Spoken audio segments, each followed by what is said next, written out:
आइए प्रिय मित्रों, मैं आपका जाना पहचाना विनोद गांव बादरी से आपको बहुत सुंदर एक कहानी देने के लिए जा रहा हूं, जो आप सुनेंगे आपको बड़ी अच्छी लगेगी। और मैं आशा करता हूं कि आप ये इंतज़ार कर रहे होंगे कि अब वीडियो आना कैसे बंद हो गई। तो इस कथा के माध्यम से आपको बताते हैं।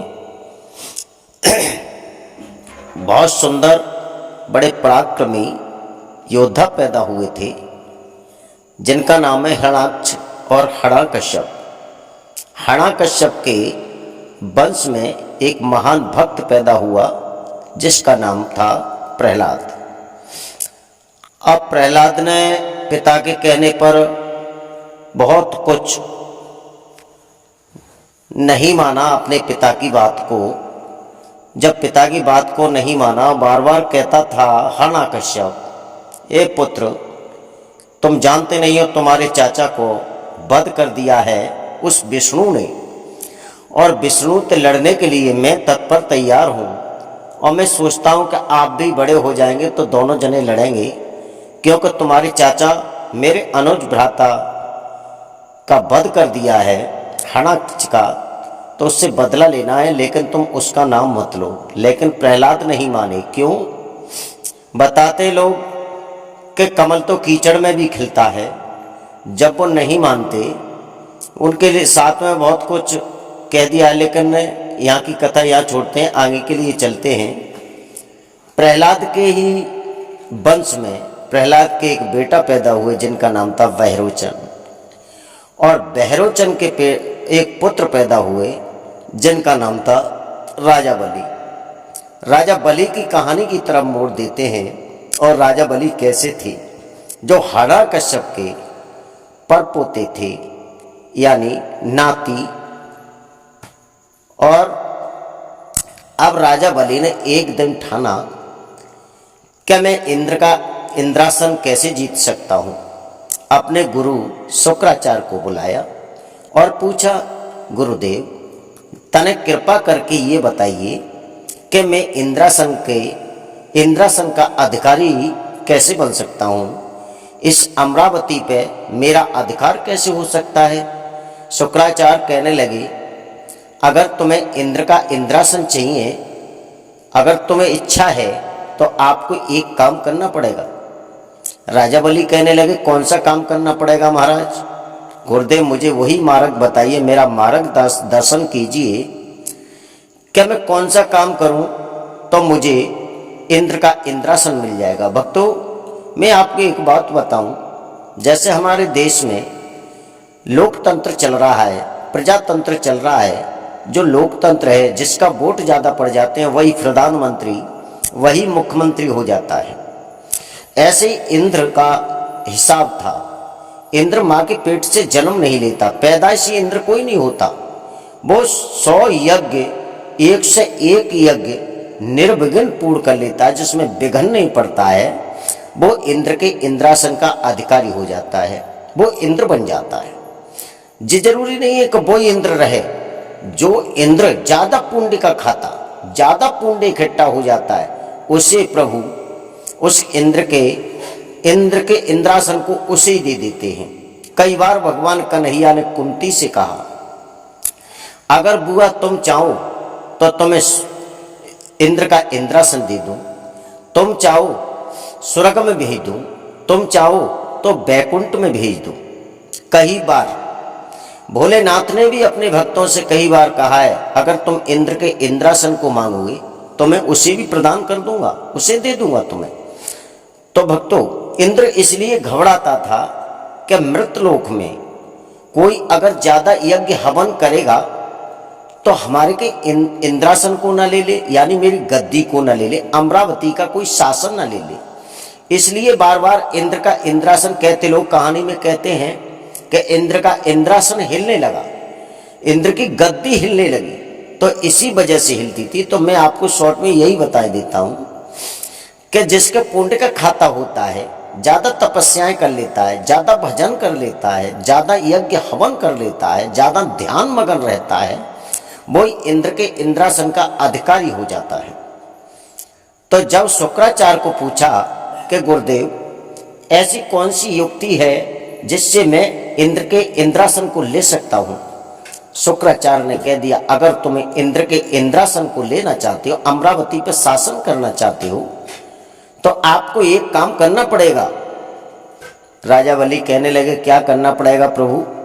बताने लगे, 1 से 1 यज्ञ आपको निर्विघ्न पूर्ण करनी पड़ेगी, तब इंद्र के इंद्रासन को आप ले सकते हो। कहने लगे तो कोई बात नहीं। अब वो करते करते करते करते 100 यज्ञ उन्होंने पूर्ण कर लिए हैं। एक यज्ञ बाकी रह गई है, जिस यज्ञ को वो रचाने के लिए जा रहे हैं। कौन? राजा बलि। राजा बलि ने जब 100 यज्ञ कर ली हैं, एक यज्ञ बाकी रह गई है, उसे कर रहे हैं। इधर इंद्र को मालूम पड़ा है कि बहरोचन का बेटा राजा बलि। अब भक्तों एक बात और बताऊं, मुझे मिला प्रमाण में लोग बताते हैं कि राजा बलि का नाम राजा बलि क्यों पड़ा था। राजा बलि का नाम इसलिए राजा बलि पड़ा था कि बहरोचन की जो पत्नी थी उनके कोई पुत्र नहीं था। एक बार कोई ऋषि आए तो राज्य भवन में बैठे हुए राजा से कहने लगे, राजा ऐसा लगता है, बहरोचन से कहा, ऐसा लगता है तुम पर कोई पुत्र नहीं है। कहने लगे, गुरुदेव पुत्र तो कोई नहीं है। कहने लगे तो कोई बात नहीं, महात्मा ने कहा हम अपनी पत्नी को हमारे आगे होके निकाल दो तो हो सकता है कि वो गर्भ धारण कर लेगी और उनके पुत्र पैदा हो जाएगा। राजा बलि ने सोचा, न मालूम कैसा महात्मा है, क्या कोई जादू टोना ना कर दे। भक्तों तो राजा बलि ने ही रानी की कपड़ा पहन करके उस महात्मा के सामने होके निकले और महात्मा ने नेत्र खोल करके देखा, हाथ उठाया और आशीर्वाद दे दिया, पुत्रवती भव। आशीर्वाद ने अपना पूरा काम किया और 9 मास व्यतीत होने के बाद में राजा बलि के पेट से एक पुत्र जन्म लेता है। जब पुत्र ने जन्म लिया और राजा बलि पैदा हुए और बहरोचन खत्म हुए, यानी बहरोचन जब निकले सामने होके तो वही उन वरदान ने काम किया और बहरोचन के पुत्र हुए राजा बलि।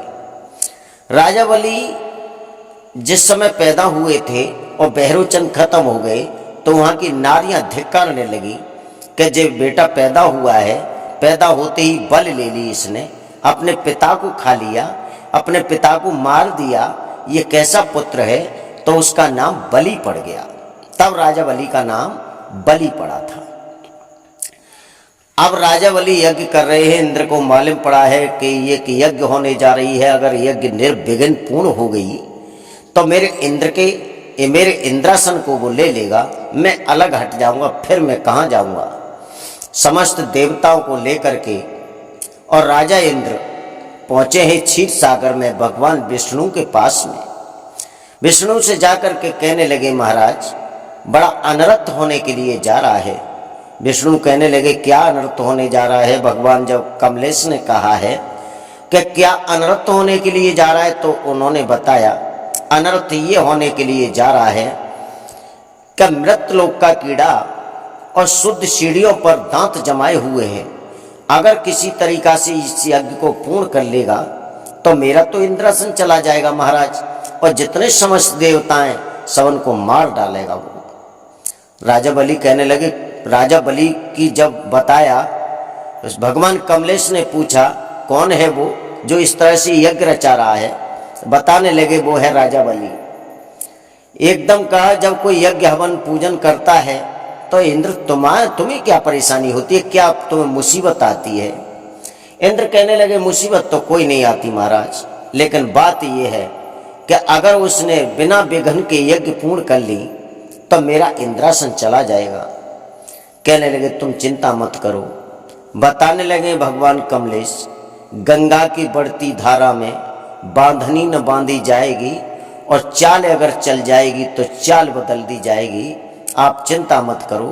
गंगा की जहाँ धारा बह रही है, अगर बालू की दीवार लगाई जाए तो जल रुक नहीं सकता है, और अगर राजा बलि इस तरह की यज्ञ कर रहा है तो रोकने का काम हमारा है।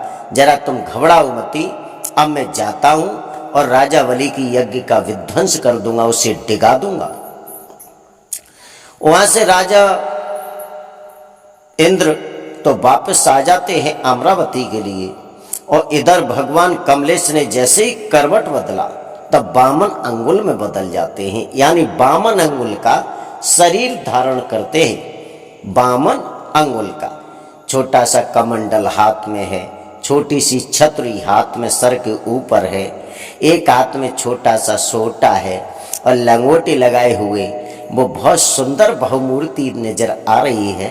52 भगवान वहाँ से चले हैं और अब राजा बलि के यज्ञ की तरफ प्रस्थान करते हैं। तो यहाँ से आगे की कथा